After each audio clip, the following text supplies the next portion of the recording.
friends, this is Thaddeus from Going Nerdy, and I just finished reading Brotherhood, or better yet, listening to it, because, I mean, as much as I love reading, I say this a lot, I feel like I'm cheating a little bit when I listen to an audiobook, but when it comes to Star Wars audiobooks, when it comes to certain audiobooks, there's just this great...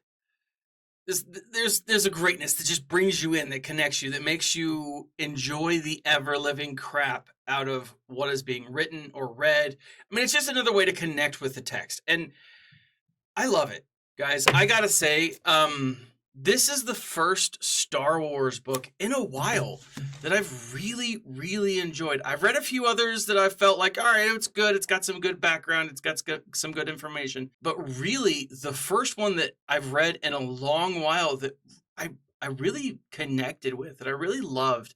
And maybe it is because it's the Anakin Obi-Wan Kenobi Brotherhood connection. It was absolutely fascinating. I loved it, and I just wanted to talk about it here for a few minutes. But let's go ahead and start off with like when this story takes place. You remember that moment in episode 3 where this happened? All right, but you owe me one, and not for saving your skin for the 10th time. 9th time. That business on Cato Neimoidia doesn't count. Yeah, so that whole story on Cato Neimoidia is this story, is this book. What they've done is they've taken a little snippet from the movies and they're like, oh, let's give it context, and boosh! That's what they did. That's what they actually did. And it's actually really an interesting thing. So Obi-Wan goes to Cato Neimoidia because there's an explosion that takes place. It's a terrorist attack that takes place, and people are like, oh, the Separatists like, oh, it was the Republic, and then the Republic's like, no, it was the Separatists. So Obi-Wan goes to Cato Neimoidia, right? Now, at this point, Cato Neimoidia is definitely a different thing than the Trade Federation, right? They are different. Like, yes, Newt Gunray is part of the Trade Federation. He's kind of like that big guy, and he's not a good dude. But Cato Neimoidia is independent, right? They are neutral in this story. They haven't decided, hey, we're with the Republic, or hey, we're with the Empire, or the Separatists. They're like, we disown Newt Gunray because he's, like the redheaded stepchild of a rented mule. Nobody wants him. Nobody wants to claim him. I mean, the Separatists do, but that's different. And so this story follows Obi-Wan as he is on a fact-finding mission, right? It sounds dull, right? Fact-finding missions, like, oh, you're going to go study in the library. No, that's not what happens. So he teams up with a Neimoidian assassin of sorts. She's a spy. She is a character who's done all of these dangerous and chaotic things, and they work together. Now, what's interesting about this book, and I'm not going to give much more detail because I want to let you guys read it. I want to let you guys, kind of discuss it, view it for yourselves. But what is interesting about this book, it is our first appearance of Assaj Ventress. We don't necessarily get Assaj Ventress, the Sith assassin, but it is our first appearance. So Kenobi and eventually Anakin don't know who she is. It's where she is introduced. It is also our first solo mission for Kenobi without Anakin as his Padawan. At this point, Kenobi is on the Jedi Council. He's kind of like dealing with that, and Anakin is now a knight. He is a Jedi Knight, and he's kind of also dealing with being a husband, right? Because he's been secretly married. It's a whole thing. Now, what's interesting about this story is Kenobi does sense Anakin's connection to Padme. It's not an overt thing. It's subtle. Like, there's a lot of subtlety. But with that sense, Obi-Wan feels a rekindling of connection, a rekindling of stuff for a certain duchess.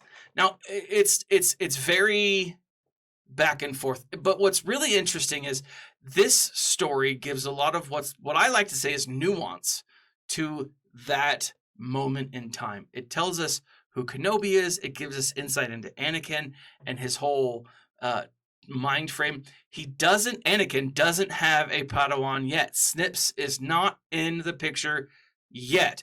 However, he does have to work with some younglings, which, as someone who also works with younglings, I understand his avoidance and reluctance to do so. It's a challenging thing. But he kind of takes one on under his wing because she has a unique power and a unique connection to the Force. It's not like an overt thing, right? So people are like, "Oh, she's a Mary Sue." This is kind of a minor character, but a minor character who definitely helps guide Anakin into the role of future, trainer, right? Future person. I loved it. I really did. It is written by a gentleman by the name of Mike Chen.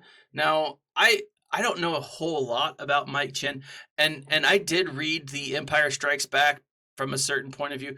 This was a phenomenal story. If you guys have ever have never read it, it's essentially the story of Empire Strikes Back told from different characters' points of view. It's phenomenal. He wrote a piece in it. It's a small piece, so yeah. He doesn't have a series of great writing credits necessarily. He won some awards for the Here and Now and Then. Apparently this is a whole, like, it won something. But like for this, it was he did a great job. He was able to encompass who Obi-Wan is, who Anakin is, and I think he did phenomenal. Now, I'm curious to know if he will ever do more Star Wars books. Typically, if you get one, you probably get more. I'm excited to see where this goes. Now, what's interesting about this is this story actually follows pretty closely after A Queen's Hope. This is the final book in the Queen's something series. And while I didn't care as much for Queen's Hope, it did provide a little bit of context for this, kind of like what's going on with Anakin and so on. I'll do a video on that probably a little later, but this, absolutely worth it. Now, you can check it out probably at your local library if they have them. My library is a little slow to get Star Wars stuff, which is kind of frustrating. Step it up. But also Amazon, I'll leave links. Audible. Guys, I cannot say enough how good Star Wars does at creating Star Wars books on audio. They do a phenomenal job. It is so much fun to listen to a Star Wars book on audio. Again, if you have a library card, you probably have access to an Audible system where you could look and listen to this. But if you don't, check out the links below. Well, I will leave a free trial to Audible, 1 month, 2 free books. It's one book of your choice from anything, and then one book from their specifically from their like Audible selection something. I can't remember what it's called, but it's really got a series of great stories and books. Like it's phenomenal.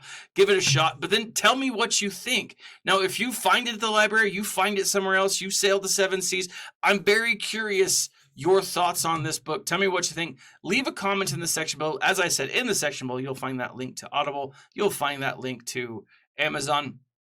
But also, you'll visit the swag store. You can find a link to the swag store, which I have some really cool stuff going on right now. So let me know what you think, though. Most importantly, guys, like, share, subscribe. And remember, always, always, always, always, always, always smile and stay nerdy.